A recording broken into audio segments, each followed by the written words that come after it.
Breaking news here on Martyn Lucas Investor. The very reason I gave today why you never leave the market. You never know when this is going to happen. You reposition. You take advantage of the markets going down. You bank those losses for your future gains. We now go live now to a breaking story happening live right now. Donald Trump pauses the war for 10 days. It's the taco trade. Once again, he chickens out. He's not going to go ahead and do it. Apparently, not for 10 days. Anyway, let's go live now to the news. Here we go. Tonight, Donald Trump claims that Iran wants to make a deal, but threatens Tehran with a continued US onslaught, setting a new deadline. Here we go. The president's chief negotiator says that Iran is looking... I'm just going to pause this slightly just for a second because we got some music coming through which we don't want copyright for. But as you can see, it's happening live right now. Fighters, but they're great negotiators. Presents a great opportunity for the market. You saw that dip. You see how much I'm up, nearly $2,000 in minutes. I've repositioned. I'm protecting myself. And now we're going to hear the news. This is only broken a few seconds ago. Trump is now pausing for a further 10 days. This gives us the opportunity to buy. Or it did. We're already up 1% just in the last few moments. Violation of international I'm just pausing the music. I'll bring you all the news as it happens any second now. Just please bear with me. We are getting negotiations and we are getting a pause for 10 whole days. Does that give time? Here we go. Israel says its offensive is a legitimate military operation. We're just a few seconds away. Please stand by. And we're going to bring this all to you. I'm just avoiding the music for a moment. Here we go. A 21-year-old... Just stand by. Please tap the like button while we wait. This is just coming in now. And consider subscribing as well if you want the live news, how it affects the markets, and live Q&A for everyone. No one is left behind. And we speak to Christian nationalists in Oklahoma and hear how they see Trump's war with Iran. Let's bring you the headlines in a few seconds from now. 5, 4, 3, 2, 1. Let's bring it right now. Here we go. Okay. Good evening from Beirut. I'm Yalda Hakim. If you listen to President Trump talk about his conflict with Iran, you hear two central messages. First, the war is going well. Secondly, the war is all but over. Today, at a cabinet meeting, Mr. Trump said that he was absolutely obliterating Iran to such an extent that Tehran was, in his words, begging the US for a deal. But from here in Lebanon or across the region, it often doesn't look like a war which is going well, or one that is all but over. The attacks continue from both sides. The deaths continue across the region. And for all the talk about talks, more US military assets are being deployed.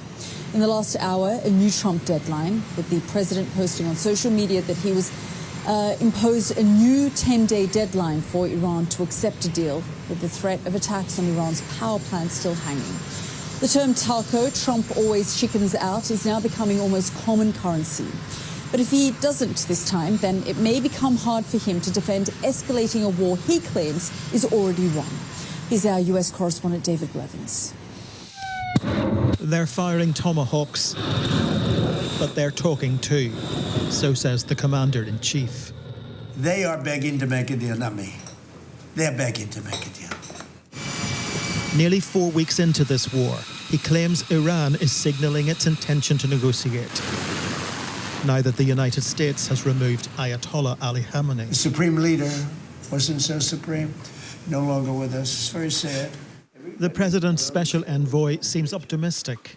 I can say this. We will see where things lead, and if we can convince Iran that this is the inflection point with no good alternatives for them, other than more death and destruction. We have told Iran one last thing. Don't miscalculate again. But the self-proclaimed war secretary doesn't sound convinced. We pray for a deal and we welcome a deal, and we have the ultimate deal maker to make it happen.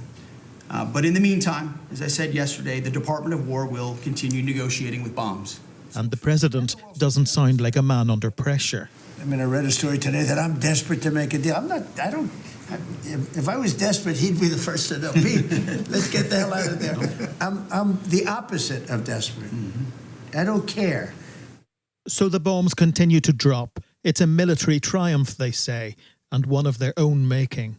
I'm so disappointed in NATO because this was a test for NATO. They have an expression, a great expression, never forget. You can never forget. The UK still incurring most of the president's wrath. The UK say that we'll send, this is 3 weeks ago, we'll send our aircraft carriers, which aren't the best aircraft carriers, by the way. They're toys compared to what we have. But we'll send our aircraft carrier when the war is over. I said, oh, that's wonderful. Thank you very much. Don't bother. We don't need it. And we don't need it, and we don't need them. If Trump's feeling the heat, he isn't showing it, talking at length about his pens. So this pen is very inexpensive, but it writes well. I like it. How his Treasury Secretary looks.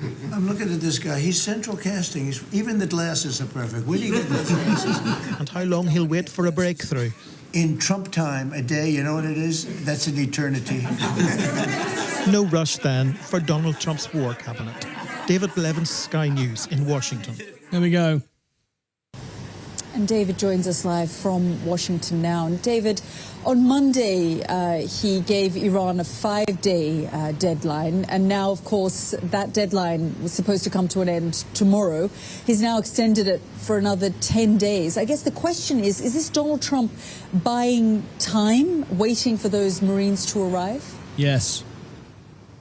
Well, that is indeed the question. He is claiming it is the government in Tehran that has requested this further postponement. But of course, others would suggest perhaps it is the administration here in Washington that is buying itself time to try and find a solution to this war. The president on Monday took us all by surprise when he announced that he had paused his plan to bomb Iranian power plants by 3 days because not only were they in dialogue, but had actually agreed on some issues, he claimed, particularly in relation to Iran's nuclear capability. But a short time ago, he posted again on Truth Social, as per Iranian government request, please let this statement serve to represent that I am pausing the period of energy plant destruction by 10 days to Monday, April 6th, 2026.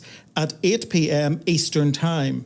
Talks are ongoing, and despite erroneous statements to the contrary by the fake news media and others, they are going very well. I think it's important to just reflect on what we heard during the cabinet meeting today. The administration claiming that Iran is looking for an off-ramp, that it is begging for a deal, to quote President Trump, and begging for one as quickly as possible. There are many who would suggest that the administration needs to look in the mirror because perhaps it is President Trump's own administration that is now looking for an off-ramp, that is begging for a deal and looking for some kind of way out of this quagmire, given what we've seen in the Strait of Hormuz. But ultimately, the most critical moment in that cabinet meeting, I think, was when the president's special envoy, Steve Witkoff, said this was a potential inflection point for Iran, a moment when they must decide. Well, arguably, we could equally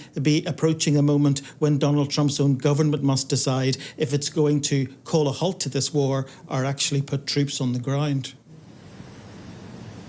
David, as always, thank you so much for your reporting there. Thank you very much indeed. Well, the situation here in Lebanon. That is really all we need for now. I want to thank everyone for tuning in.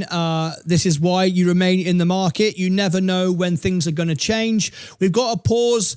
We've repositioned. We've got lower averages. We've protected our portfolios. We reshuffled today, and here we are up all of a sudden. Out of nowhere, we came up and we're making money again. As investors, this is what you've got to do. There's nothing more to say right now, nothing more to report on. The news will go round and round for the next 12 hours saying the same things. We all know how that works. As investors, we remain in the game. Tomorrow we'll be here repositioning, preparing ourselves for a day to buy even more at lower prices. And eventually, when this does come to an end, we'll be on the winning side. That's it from me. Now join me for the replay of the day over there on Extra. It will take you there automatically. Let me drop the link into the chat. I will see you over there, and thank you very much indeed. Be safe, take care of yourselves and each other.